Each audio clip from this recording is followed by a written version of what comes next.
Today in this video we are gonna show you how to fix your Hulu if it is not working on your Samsung TV. We are gonna show you several methods for fixing this problem. Method 1. The first thing to try here is really the simplest.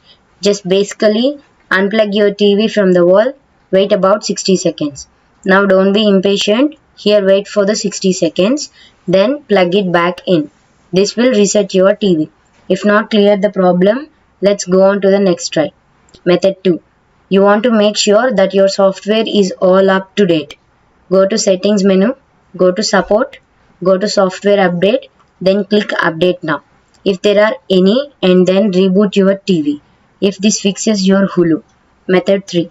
Delete the Hulu app, go to apps, go to settings, find Hulu app, delete. Then I want you to reinstall the Hulu app, go to apps, go to settings, find Hulu app, install. If not clear the problem, let's go on to the next try. Method 4. This is last thing. Usually we'll do a trick. This is a factory reset. So we are gonna reset your TV. Go to settings, go to support, self-diagnostics, reset smart hub. If it asks for a pin code, the default pin code is 0000. If this video helped you out, please leave a like and comment down below. If this worked for you, thanks for watching.